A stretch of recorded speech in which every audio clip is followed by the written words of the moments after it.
You're not broken, and you can be programmed and reprogrammed. So let's talk about your subconscious mind. It's not just like a mysterious layer of your psyche. It's really running the show more than you may realize, especially when it comes to how you feel about things like your body, intimacy, pleasure. Your subconscious gets wired through emotional moments, especially in childhood. Let's say when you're a kid, your dad takes you to the beach. You skipped school, you got ice cream, and it was just this wonderful day. The weather, the freedom, the feeling of love, and you may not consciously remember all the details of that whole day, but your subconscious filed away the way you felt and filed away all those associations. And now, whenever you see soft serve or feel the sand between your toes, you feel that spark of joy. That is a positive emotional imprint, but it goes the other way too. Imagine that same beach trip. This time your parents were fighting, the weather sucked, you got yelled at, you got sick when you ate bad ice cream, and they yelled at you for it, and now you don't really like the beach, and you don't love ice cream.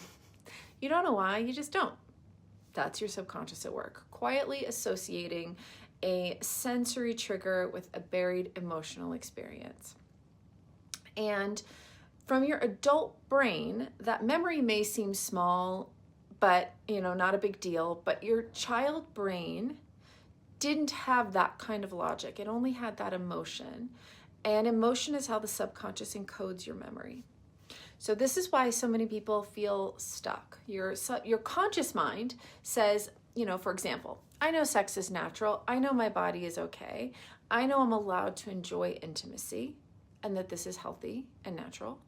But your subconscious may say, nope, this is dangerous, this is bad, this is shameful. And so guess who usually wins in that tug of war between your subconscious mind and your conscious? Your subconscious. Your emotions will override whatever logical conscious thinking develops in your brain. And maybe your parents never talked about sex, or the vibe around it was just tense or weird or silent, secretive.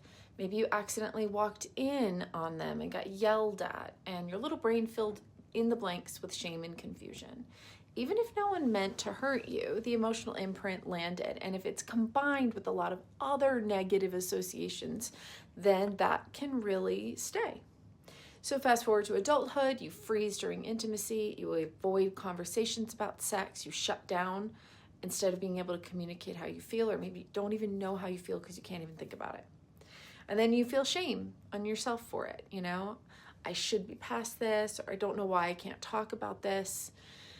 And so this is when you're in emotional programming. You need to take a look at it, right, and see what you can do to update it, to reflect how you think in your mind. And the good news is that you can do this, and it doesn't require perfection. It starts with first awareness, right? And then repetition. So when your brain says, I'm disgusting, you can be aware of that thought and gently reframe it. That's how I used to think. I'm respecting my body now. I'm learning. I'm getting better. I'm recognizing this is healthy, that sort of thing. When your shame flares up, gently remind yourself this is an old feeling. It is not mine anymore. This isn't actually how I feel anymore. And it may feel fake at first to do this, but that's okay. Your subconscious doesn't really care if it's fake or not. It cares if it's repeated, because that is how you reprogram yourself, with that kind of repetition.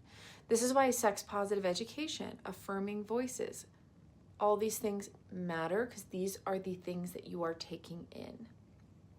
These are the messages that you are taking in. And you are, as you do so, softening the old messages and replacing them with new, ideally positive and helpful ones that reflect how you actually think now. What's an old belief that you have outgrown?